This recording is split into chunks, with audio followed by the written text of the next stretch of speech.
Não tem como a gente, na verdade, tampa o sol com a peneira.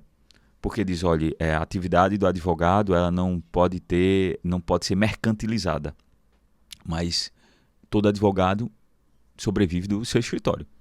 Então, Perfeito. ali é um comércio, ali é um Sim. serviço, ali é uma empresa. A gente fala de empreendedorismo, né, no escritório da advocacia, né? Então, tem vários cursos, mentorias, controle, várias técnicas de gestão a gente aplica, né? A questão seja do financeiro, seja do administrativo e etc. Então, como é que não é para mercantilizar a advocacia?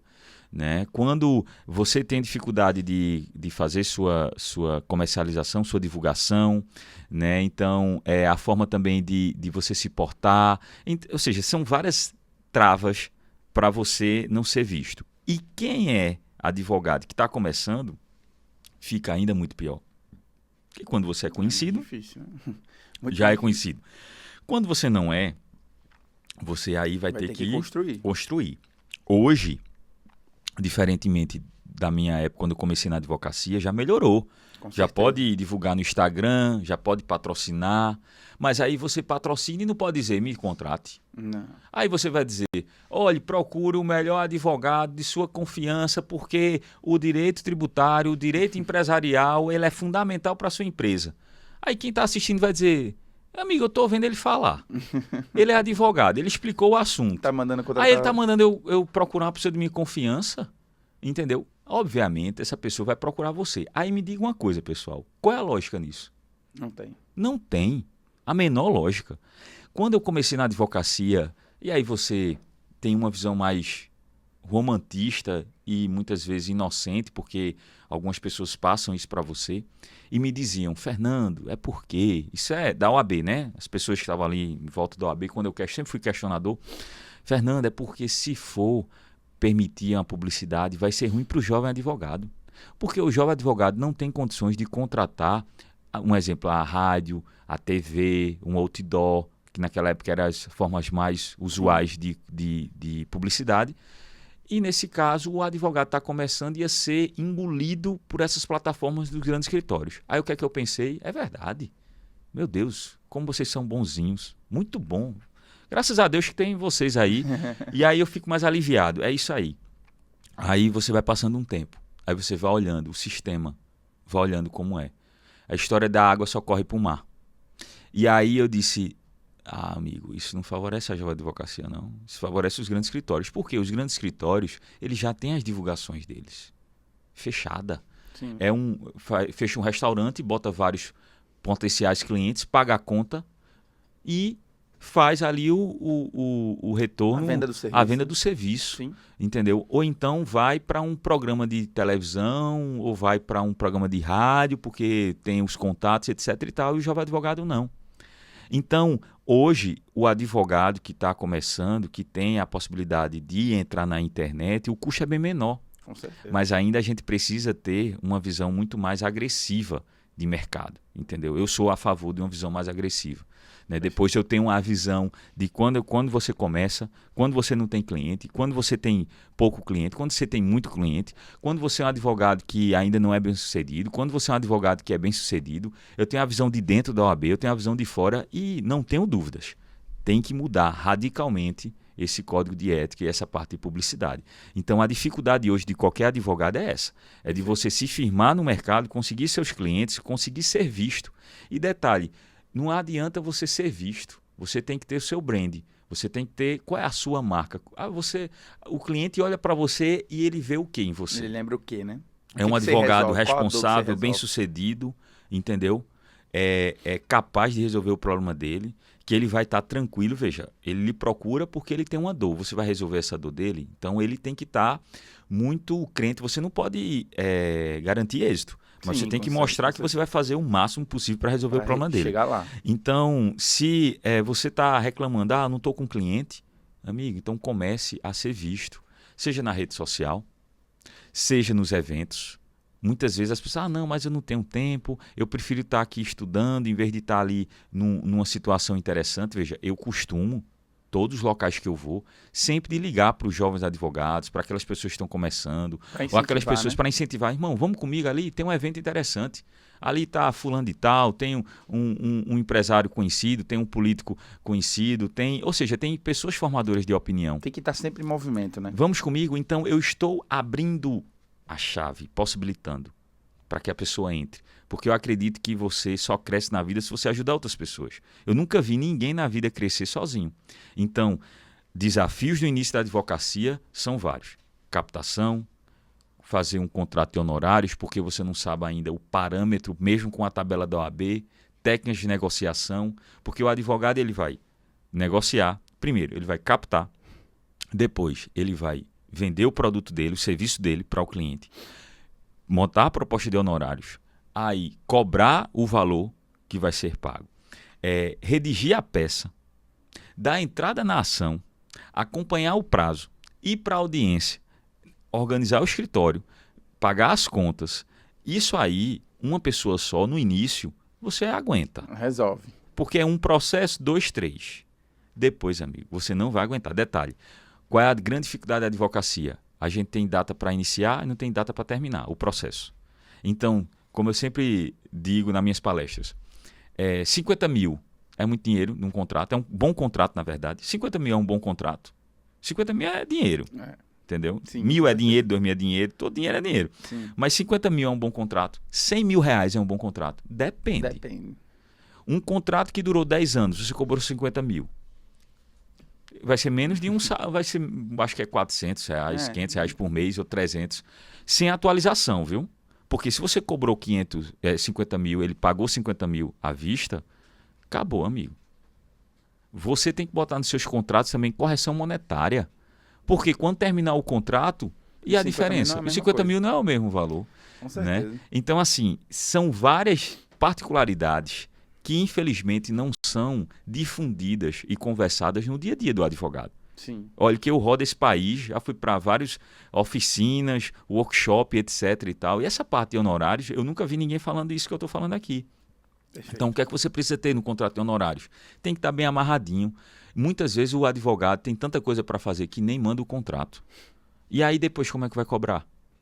Porque, um exemplo, o cliente pagou, vamos imaginar, o cliente pagou. Não precisa fazer contrato, o cliente já pagou, já está com a procuração, vou dar a entrada. Vai que tem uma operação da polícia, investigue a conta desse cidadão e começa a ver que teve uma transação para sua conta. Como é que você vai provar que foi honorário de advocacia? Complicado. Com contrato. Então, assim, são vários desafios, Caio, e o advogado, primeira coisa, tem que ter em mente as dificuldades. No momento que ele sabe as dificuldades que ele vai ter, aí ele vai procurar resolver. Ele vai procurar pessoas que ele possam contar.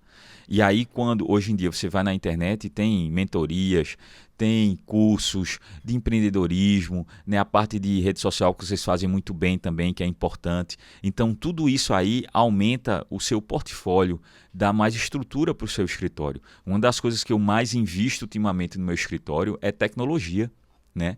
Então, é inteligência artificial, equipamentos de ponta, computadores rápidos, câmeras de alta resolução.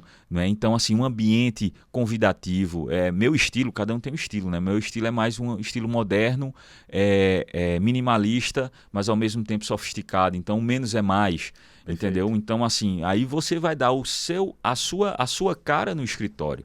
Né? E tornar um ambiente também interessante. Hoje eu tenho consultoria também de controller, né? Onde estou treinando pessoas para assumir a controladoria do meu escritório, para controlar os prazos, os processos que estão parados há mais tempo. Né? Então, ou seja, para que eu não precise que o cliente ele entre em contato comigo. Eu vou sempre entrar em contato com o cliente. Eu tenho um sistema de chatbot, atendimento automatizado. Né? Então, assim, cada vez mais vai sistema de acompanhamento processual.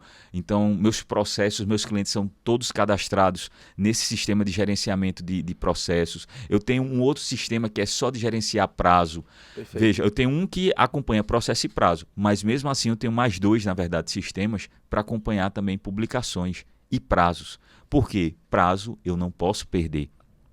A gente tem responsabilidade. Às vezes nós estamos, um exemplo, recentemente com uma causa de R$1,5 milhão de reais. Entendeu? Se eu perder um prazo desse, qual é a responsabilidade também? Né? O prejuízo é grande. Então não posso. Então tem que ser tudo bem organizado e de maneira automatizada. porque a gente ganha tempo. Então, tempo e escala. Escala. Porque, um exemplo, imagina só, se Quantas eu vou pessoas ganhar... você ia ter que contratar para poder fazer tudo isso, né? Exato. Perfeito. E outra, se eu consigo resolver o problema do cliente em um tempo menor, melhor. Com certeza. Porque aí é menos uma bronca para eu acompanhar. Um processo que está há 5 anos no meu escritório já está no negativo. Não dá mais certo. Só que o problema é que não depende só de mim, tem o judiciário. Sim. Então veja a dificuldade, Caio, do segmento da advocacia. Porque você é profissional liberal, você vai dar uma proposta de honorários para dizer, olha, para eu fazer o seu vídeo, para eu fazer um impulsionamento, etc, é X. Você entrega, pagou, está resolvido. Imagina você iniciar um processo, eu não sei se vai dar certo ou não, eu não tenho como garantir êxito, e também eu não sei quanto tempo vai durar. Como é que eu vou mensurar esse valor? Uhum. Não tem como mensurar esse valor.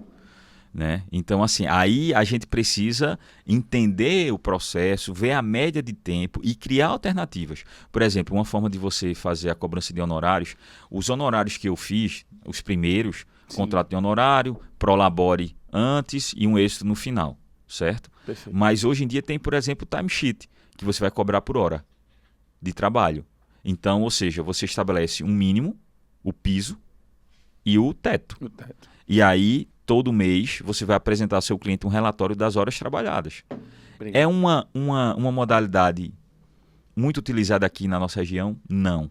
Ela é mais utilizada em São Paulo, entendeu? Em outros cantos também do país, Rio de Janeiro ainda pode usar um pouco, Brasília talvez, mas os outros estados usam pouco.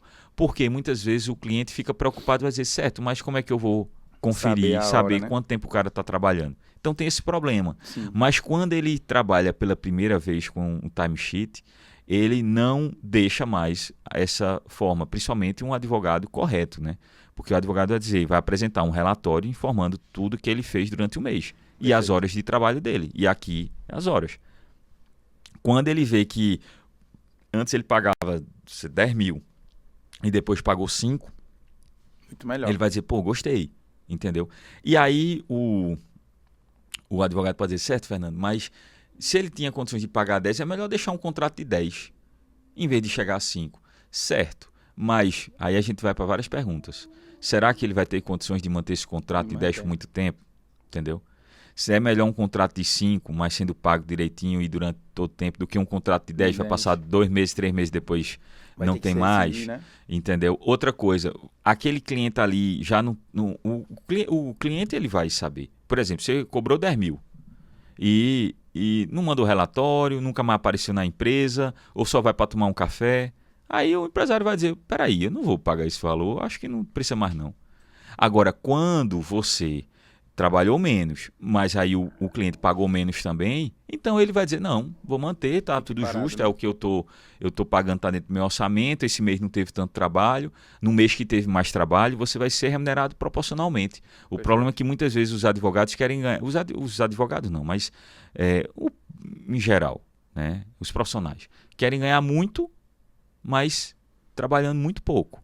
Essa é a fórmula que todo mundo quer, né? Todo mundo, né? Mas não tem isso aí. Então, Sim. Às vezes você pode ganhar muito, trabalhar pouco, mas por pouco tempo. O que é que adianta? Eu prefiro trabalhar muito, ganhando muito durante muito tempo. Pronto, essa é a regra.